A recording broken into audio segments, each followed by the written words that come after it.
Because if you look at the definition which we have used OECD definition, which mentions that product innovation as the introduction of a good or service that is new or significantly improved with respect to the characteristics and intended use, right? So if the focus is on the intended use, like we look at various consumer products around, then we should be able to understand that definitely these are the product innovation which we are talking about. Now, these improvements can be in form of technical specification or components, maybe come because this new material has been used or certain software has added, which has now, increased the usability and other features of the product. Now, when we talk about the process innovation, there the focus is basically in terms of the implementation of new and significantly improved production or a delivery method. So there it can include maybe a new way of doing things, techniques, software, equipment, and which are essentially for the support activities. So I understand the confusion because it may appear that the product, a new innovation, let us say, which is coming from one company, could be a process innovation for the another. Let us say somebody comes up with a new way of doing barcoding, right? The company which may be doing it, it is a product for them, which they are producing, as you were trying to say. And then it might become a part of the larger retail and, let us say sector, or maybe we are using this kind of barcoding in library, etc. Now there, I think one way to is kind of a look at it, who are the intended user. If it is definitely hitting the consumers, then clearly we are talking more about the product innovation, how it is contributing towards the, whether it is contributing to the development of something or it is going for the final consumption. That can be another feature we can look at it, right? So for example, a mobile phone, same changes in a mobile phone, there we are looking at a very, that's like a final consumption of the product, right? On the other hand, if you look at a barcode, it is facilitating different other processes, right? So maybe purchasing something and things. So I think from that point of view, one can look at the distinctions, but I agree with you that sometimes the lines get very blurred. What could be product in terms of what a company would be producing, for the another it could be process. Does that answer your question? Yeah, yes. Thank you for your interest in the course. Anything else? Have you been able to follow the other weeks and doing the assignments? Yeah, just fourth week I missed, but fifth I have attended and sixth time attending. Very good. Thank you. Thank you.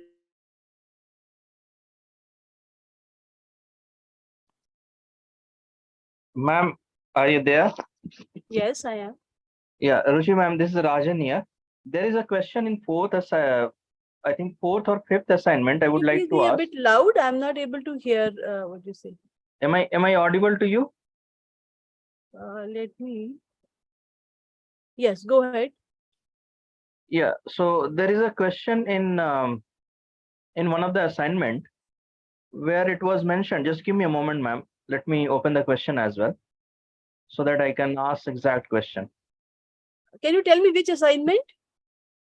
I think it was 4 or not 5th. I think it was in 4th assignment, 4th number question. 4th assignment. Let me have a look at it. Yeah. Question number? I think question number is 4.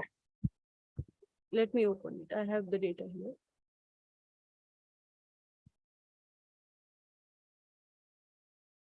Assignment for the 4th week, na? Yeah.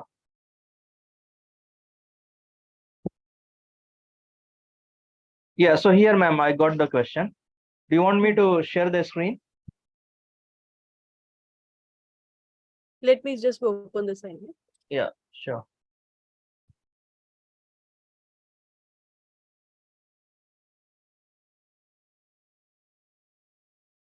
Yes.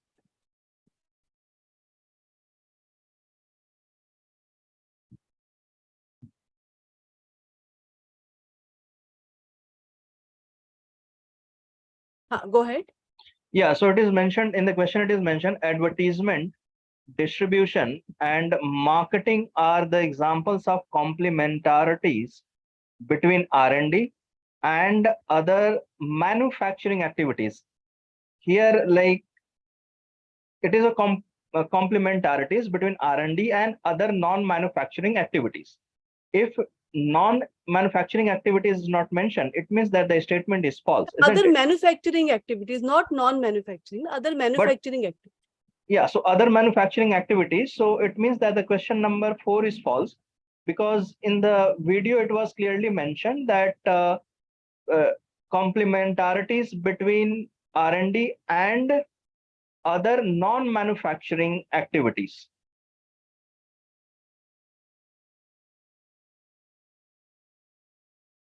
Here the question is essentially coming from, I think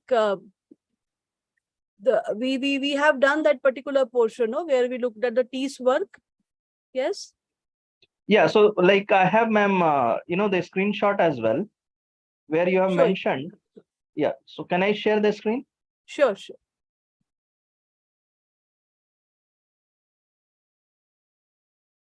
So how would I share, ma'am? Can you just help me out?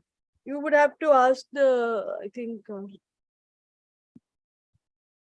Can you help me to share the screen? Host.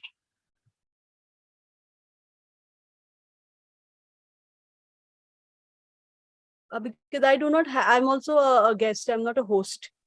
No, So, here one of the person I think joined as a I think co-host. yes. So can we give? Can I get? Let me check with the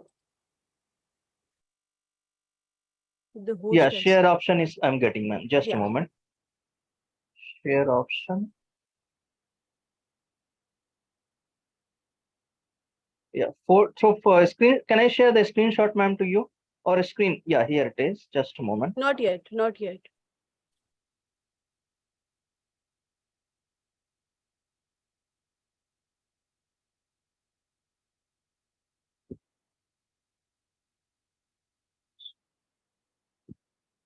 Ma'am, can you see my screen? Not yet. Not yet. Okay.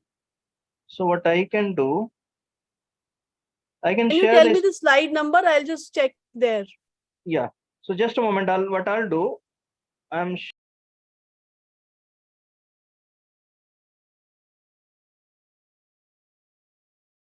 I think we would have done it in the context of the market innovation and the firm size, basically.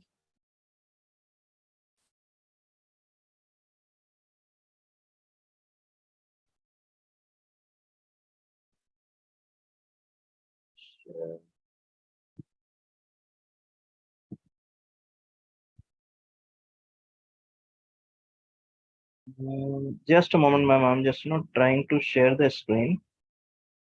You just tell me the slide, only I will be able to. Ma'am, slide I don't have. This was only in the video, not in the slide. So see, the basic idea there was that when you take or you scale the particular product, and it is not only about the research and development itself, but you would also need to do a lot more activity when it comes to taking the final product to the market. I think one example, we have been sticking it with that example of a bottle, right? That bottle which has now very specific features, which is the innovation that is coming through. And as a result, now if you have the bottle, having it, creating a prototype is one thing, maybe production it is another. And then in order to do all those kind of an activities would be your complementary. You need to have an information about this, you need to have a understanding of that, you need to have the skill set to do so. Ma'am, I'm not able to, share. No problem, but does that answer your question, what I'm telling you? Actually, I was logged off. So here, ma'am, it is mentioned complementarities between R&D and other non-manufacturing activities. It was in the slide of why large firms. It was mentioned by large firm and Galbraith 1952. So if you can have a look at the slide, then I think it would be great. Galbraith 1952 slide. I understand what you're saying. Now, what is your concern? Concern is that complementarities between R&D and other non-manufacturing activities. So other non-manufacturing activities you stated, like advertisement, like distribution, like marketing. So there is a complementarities between research and development and other non-manufacturing activities. But in the question, it is mentioned that like advertisement, distribution, marketing, are the examples of complementarities between R&D and other manufacturing activities, not non-manufacturing. They're mentioning other manufacturing activities. So it means that if it is mentioned that complementarities between R&D and other non-manufacturing activities, if it is mentioned that non, then it means true. But if it is not mentioned non-manufacturing, it means that the statement is false, isn't it? So you tell me, what are the manufacturing activities? Broadly, it would be production. Yes. Right? Production, like producing goods. Yeah. So, and what are the non-manufacturing activities? Like which are helping in production, like advertisement, distribution, marketing, that you clearly stated in the video. So if you read the sentence now, advertisement, distribution, marketing are examples of complementarities between R&D and other manufacturing activities. Is this true or false? It is false, ma'am, because it is mentioned other manufacturing activities, not other non-manufacturing activities. See, the thing is, I think in the during the talk, when I said other non-manufacturing activities, I would have been referring to this advertisement, distribution, and marketing itself. Yes, ma'am. So that's what I'm saying, that you refer that non-manufacturing activities are advertisement. So what we are saying in the question is that these non-manufacturing activities are complementary to R&D and other manufacturing activities, which includes production. So it should be true, no? You yourself is saying that. No? No, ma'am, but these are the example of like... So what we have is R&D. Let us say our innovation activity, which is done in R&D lab, right? Let us make a very watertight compartment distinction, which may not exist in the real life, but then there are manufacturing activities, right? Which maybe sourcing the raw material, then maybe, processing the raw material, having the final product, right? Once the final product is output, let us say that is non-manufacturing, which we are referring to as in distribution of it, advertisement of it, and marketing of it. Yes? Correct. Yes. Aren't there complementarities between them? When in the slide I am mentioning, I am trying to highlight that the R&D and other non-manufacturing activities, which I was referring to these. In the talk, I would say advertisement, distribution, marketing, because I was giving those examples.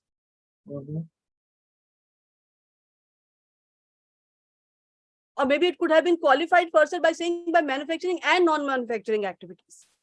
But when you look at the question, it is very straightforward.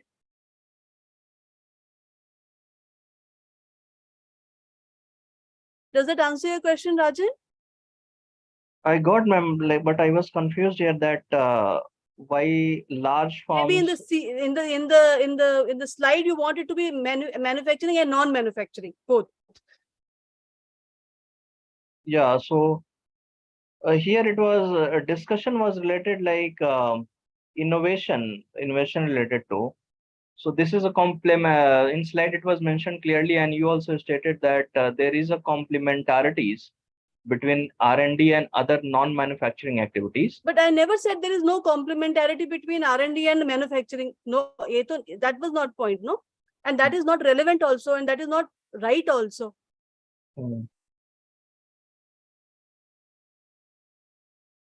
So according to what it should be, you are saying that non-manufacturing activities. No, there is a complementarity in all, no? Like the example, if you get some confusion, you think about that example we did, right? The example of the bottle. Now that bottle has to be mass produced also, so manufacturing will also be engaged. It has to be sold also to the masses. So other non-manufacturing activities will also be entailed in that.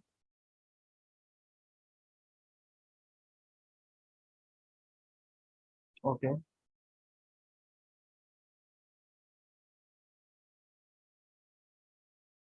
Yes, no, am I missing some point? No, I'm like, as per you, what I got, you are saying that non-manufacturing activities are also example of complementarities between R&D and other manufacturing activities, which complements R&D and other manufacturing activities. This is what you are saying. So like advertisement, distribution, marketing, which complements R&D and other manufacturing activities. This is what I got from your discussion. Is there a concern about it? Do you have a question about it? No, like I don't have a So question for related. example, if you come up with this is my thought process. If you're coming up with a new product, until and unless you do not have a decent marketing campaign, how will you make sure that the people will understand about its feature? How would they get to know how to use it? Right? So you may find that when a new product comes, you will find, first of all, new advertising campaign may come. Then there might be YouTube videos in terms of, how to use it, what to do with it. Reviews might be. So again, they are adding on to the final selling of the product. But ma'am, as per like the way it is explained in the slide, I think in the question it should have been complementarities between R&D and other non-manufacturing activities, because advertisement, distribution, marketings fall under the examples of complementarities between R&D and non-manufacturing activities. So if non-manufacturing, if it is not mentioned, then I think this way it is implying that this should be false. I think it should have been written other way. Other non-manufacturing, you are saying? Yeah, ma'am. Other non-manufacturing. It is mentioned in the slide where you have explained Galbraith 1952. Why large firm? I don't know the slide number. Okay. So there are a couple of points you have mentioned. Capital market imperfections. Yes. I understand what you are referring to. I think, but okay, like, so you're saying this advertisement, distribution, and marketing, they are basically the example of other non-manufacturing activities. Yes, okay, ma'am. This so like I was reading the sentence in a different way. Okay. Yeah. Your explanation is correct, but it should have been written in so this it could be okay. I understand the question could be read in another way also. Yes. Okay. Fine. So like it should have been false as per the slide, but it is mentioned true as per like. Okay. I think we were having a very different reading of the sentence. Yes. Okay. Fine. I will see to it how we can do that. Okay. I'll take note of this and I'll talk to the concerned. If you want, I can send you the screenshot. No, I understood. How you are reading the sentence. I understood. Okay. Yeah. Fine.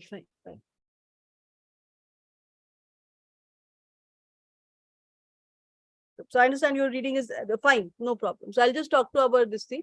What can be done in that case? So you're saying that the false should also be correct in this case. Yes, ma'am. It should have been written in other way. Okay. So that only one. I understand. So I will check with this team as to how we can make the correction. Okay. Oh, all right.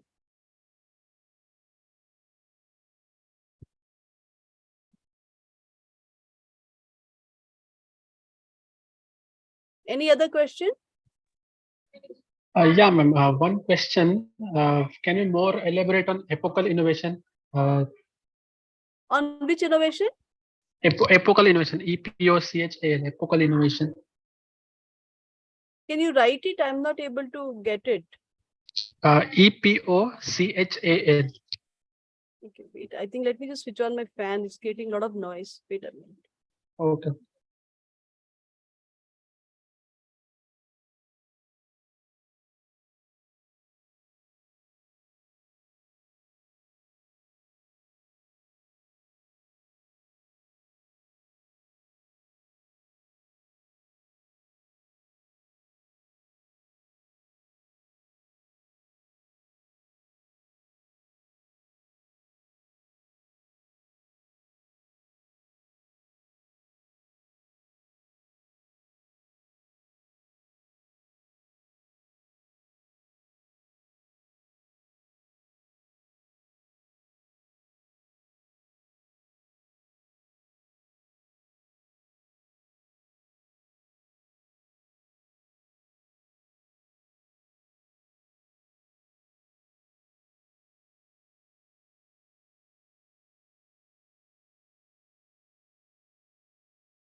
Sorry, I got disconnected suddenly.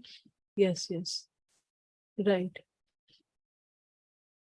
So I think the question was about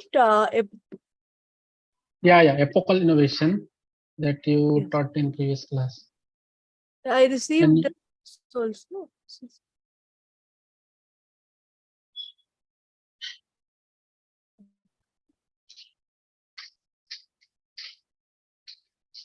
Yeah.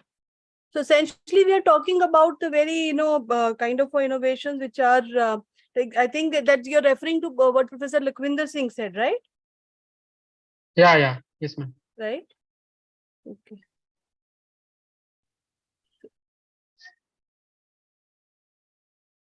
So here they are.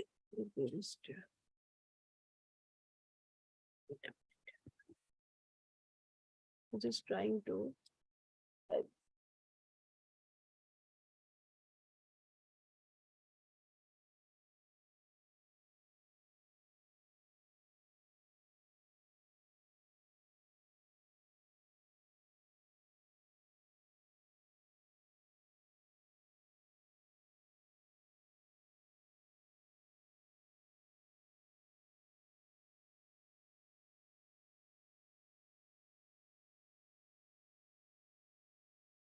So I think what am I audible or I've lost connection again? Yes, ma'am. Audible. Am I audible? Yes, yes, ma'am. You are Okay. audible. Yeah, I think the video is gone now. All right, no problem. So what we have is essentially, applicable. If you look at the word itself, essentially we are looking for some events or something which are very important, significant. They're going to bring in a very important new change, right? And it is in that context we talk about the epical innovations, where we are looking at that impact when we are understanding the kind of a change now it is going to highlight in the society is absolutely revolutionizing. It is going to bring a very important, significant change as such, right? I think he has given the examples of the digital transformation we have seen, even the way we have looked at ICT, the very transformative kind of a change that we are talking about. And I think the context which he was using is in the context of the NIS that he has explained, right? Thank you. Sorry, I mean, I think it's just a bit of an unstable, internet here. Yeah.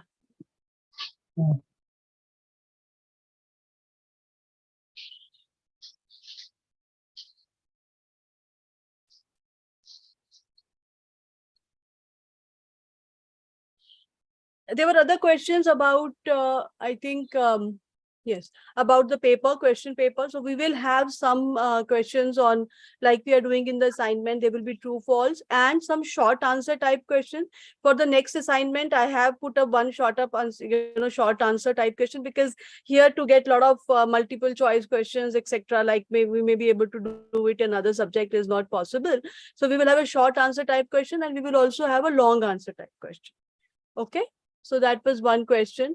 And some students have also asked about transcripts. We are working very hard on them. As soon as we get the transcript from the, from the office, we work on it, to the best, like as soon as possible, and return. And to my understanding, you have the transcript for first 2 weeks, and we have checked those. And the other one, as soon as we receive from the office, we will process them and we will upload them. And the another question is with respect, once you have the transcript, then you can, kind of break them into shorter paragraphs, etc. And then you should be able to kind of, follow up from there. And if you look at the slides which we have, in each slide, I'm giving some readings, and I'm trying that the readings which you have more or less are from the open sources. So if you go back and you search for them, you should be able to get the copies, or they are easily available. And once you read from there, then you should be able to, add more to your knowledge and information about the same. Ma'am, one more question here. Like when we go through the videos, there are more, like the PPT as compared to what you provide in the lecture materials. I think some PPTs are missing in lecture materials as compared to videos. I'm mostly sending the same PPT which I'm using in my this thing. Some PPTs are missing, ma'am, like epochal innovations you have explained.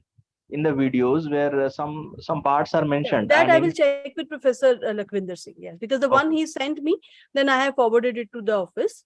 So if you can, maybe mention couple of them, then I will send you the exact one also. Okay.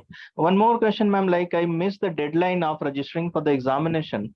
Yes, yes. I will is check there- with office. Yeah, we will check with office if it is possible. We have somebody from NPTEL live here. Yeah, if it can be extended for a couple of more days, because I was traveling on that day. So Yes, yes. So that's one request we can ask them. We can kind of, but if in case if they have to take, some numbers and all also, let me check it with them. all right. Hariom, you please take a note of the points which we have to take care of. But one was that question which Sudarshan has pointed out. And the another is about this PPTs. And the third is about the registration for the examination. Is that Yes, correct, ma'am. Rajan? Yes. Yes, ma'am, you're correct. And like in the fourth week only, ma'am, if you can explain one, or if you have explanation, if you can forward in the lectures material or maybe in the solution part, then that would be great. The last Of the part assignment? Yes, yes. Yeah. That last we will part, show. We have the, so you want the answer to that question, right? not answer, ma'am. I want solution. Solution, yeah. Yeah. Answer So in any case. week 4 solution, last question. Yes, yes, that we can send. So what we will send. Maybe I will send it on the discussion forum through an email. Will that be okay? Okay. That will be all right, ma'am.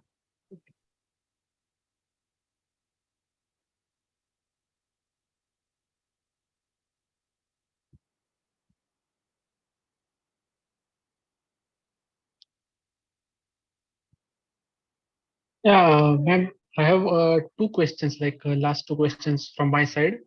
Actually, first one is when we are taking this product and process data from different firms' perspectives, like firms are from industries, through different sources like patenting, what they have filed patents and etc. So in that particular case, how we will distinguish between product and process? Like for some industries, they have mentioned particular innovation as a product innovation. So that we can get, but if you are considering particular set, like as per technological classifications, high tech industries, medium high tech industries, medium technology industries, like that, when we are considering this technological intensity firms with this technological intensity, so how we can classify that data or identify, or how we can bifurcate in that sense particular innovation as a product or process. And another question is linked to that. We can see in other countries like they have technologically classification for their industries, but in Indian case, this structurized manner, it is, I think, as per my knowledge, it is not that much clearly available. So most of the times researchers, what we have to do as a researcher, we have to, every time we have to classify those data and include particular firms or industries in particular high tech or medium high tech. So in that case, how we can improve this classification of Indian firms through this medium high tech, medium low tech, like technological classifications? These are my two questions. See, there are different set of classifications that are available. So one classification which we use for research is based on a national industrial classification. Okay. So there you will find a list of the companies as per the NIC. When a company register for that, they will give their NIC. And then you have, 2-digit, 3-digit and 5-digit NIC classification, which will tell you that in which particular group or a particular company is. For example, if it belongs to pharmaceutical, chemical, drug, within that drug what it is doing. And as you go for a more granular classification, you'll be able to understand. But that is from the industrial context. At an international level also, we have various this is something ISIC, which is an international classification. So there are concordances being drawn and all that. That is one. Then for the patents, what we use is an international patent classification, right? So for there you will also, again, this is a WIPO classification available, and it gets updated also very regularly, because as you understand, if the changes in the technology, you need updation there also. So if you go for WIPO maybe 2008 or 18 in international patent classification, there also you will get, there are groups, there are subgroups, there are main first 8 categories, and so on and so forth. The another class, so that is based on the technology. Please understand, so they might, the broader classification that they may have is going to be very different from the way we are looking at national industrial classification or at an industrial classification at international level. Okay, so for doing research, what we do more times, we have to draw a concordance, right? How we bring together both. So for example, if there is a patent, now patent will be given an IPC classification. You have to figure out whether that the same IPC would be relevant for the same NIC or not. So you have to draw. So there are methods available to do those concordances as such. That is one part of it. The another question which is asked is with respect to high intensity, low intensity, and all. So there, if you look at the OECD classification, that classification is based on the data on research and development and patents itself, right? So there, so they will have high income, let us say high income for sectors, basically, whether automobile, as your aeronauticals, or pharmaceutical, or your biotechnology firms, or maybe your automobile sectors. So those sectors are divided into high technology, medium technology, low technology, sectors as such. So that is one. So if the firm belong to that particular sector, suppose they have given the classification that in the high technology sector, as per the international standard industrial classification, so these are the areas which are right now very highly R&D intensive. Okay, so then you use that ISI, you draw a concordance with the NIC, the National Industrial Classification. There you find out which are the sectors based on NIC will be the high intensive, and then you do a classification of the firms which are in that NIC as a high intensive, low intensive. Okay. Then with respect to the classification of a product into of a patent into product and process, there you find is that the explanation has to be given, right? So the claims has to be written. So you have to give the specification, you have to give the details. Now, say for example, you are coming up with one new drug, okay, and that drug will lead to maybe curing of a certain particular disease. So then you are talking more from a product point of view. Now somebody find out that the way this person has created this particular drug, there is maybe another way of doing it which will also lead to the similar outcome, right? So then the product and process distinction gets very easy to make in a pharmaceutical sector, because in the drug it is the final product which you are for the consumption, and process would be like how do you create it in that case, right?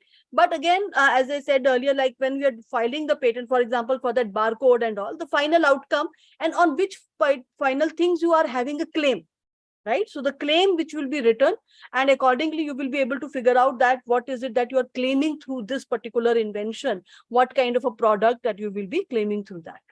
Does that answer your question? I'm not sure because of whether I was hearing it properly or not.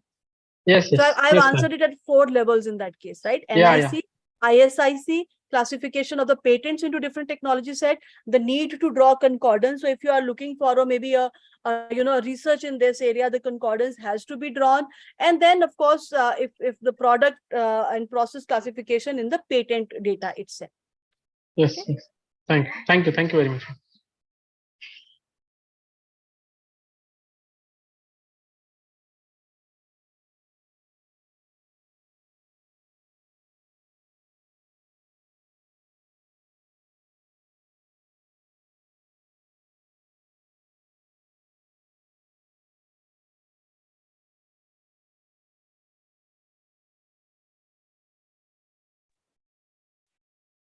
Hello, ma'am.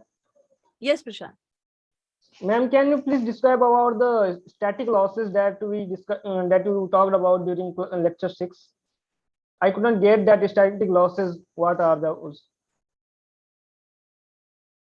Your voice is not coming clear, Prashant. Ma'am, I was talking about that static losses that you described in the lecture 6. I didn't get what they are. So please, can you elaborate about the static losses?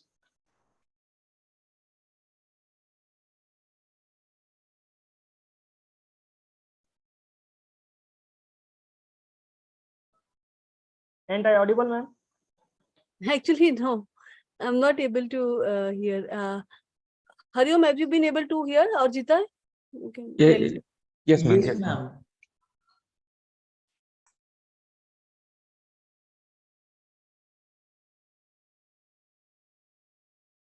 So you want me to talk to the office?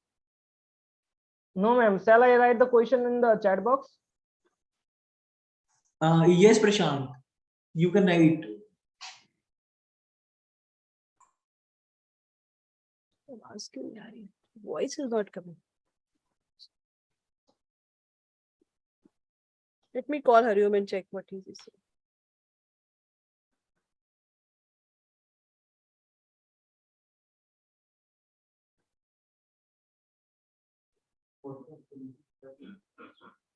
Hello, ma'am. Hello, ma'am.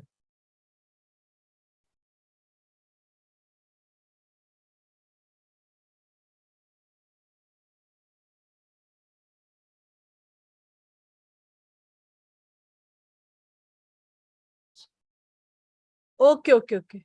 ठीक है.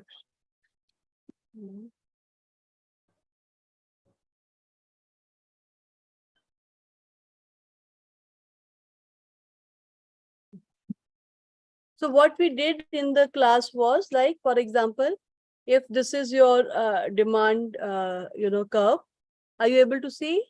Yes, ma'am. So suppose this is price is equal to the marginal cost in a competitive setup, then the quantity supplied would be around, let us say, Q star, and Yes. the price would be P star. On the Okay. other hand, if you would have a monopoly, then you will, this is the marginal revenue curve. Yes. So then the price that will be charged in the market would be PM, and quantity that would be charged would be QM. Ma'am. So in this case, what we see that the consumer surplus, which was earlier, let me use another color.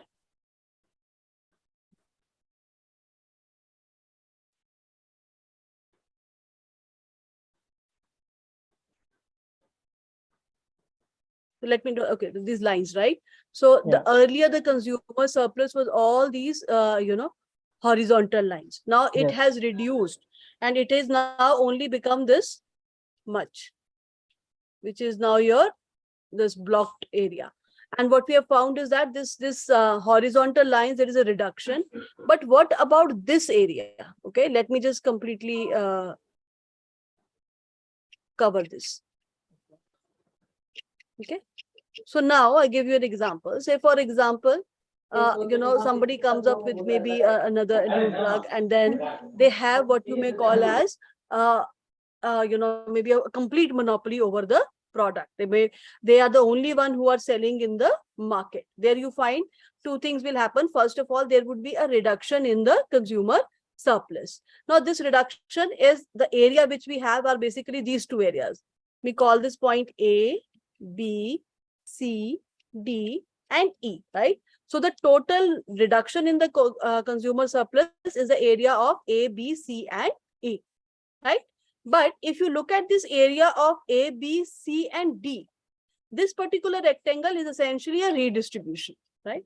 So it is gone from the consumers to the new producers now. If we do not put any value judgment on it, so we will say that, okay, it's a redistribution, right? Now, what about the area B, D, E, right?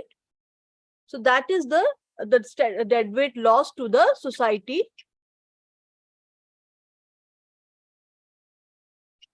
And that is what we are referring to when we are talking about the static losses.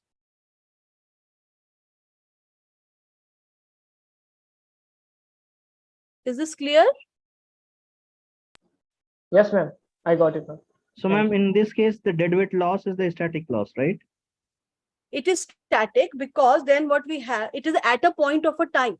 But what we are looking at are the dynamic gains. Where are the dynamic gains coming from? Dynamic gains are coming because we are giving them a patent protection. Then there would be a possibility that they will be more incentivized to come up with the better inventions. So those are the dynamic gains. They are static in the sense that because at a point of a time. Is that okay? Yes, ma'am.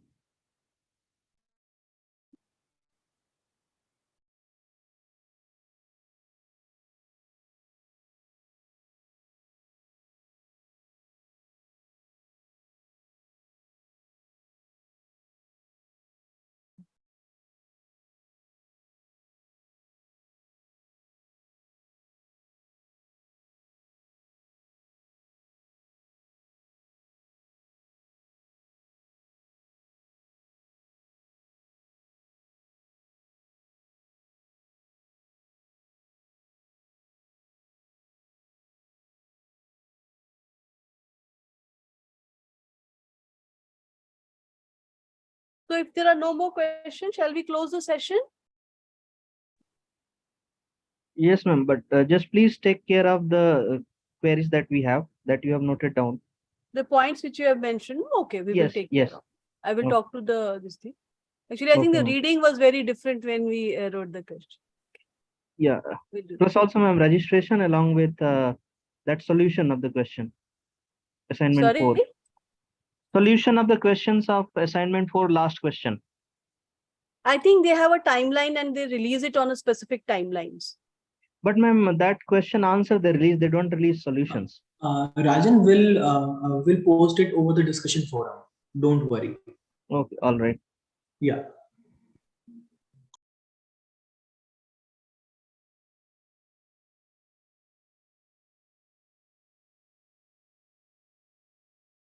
Okay then. Thank you everybody. All the very best.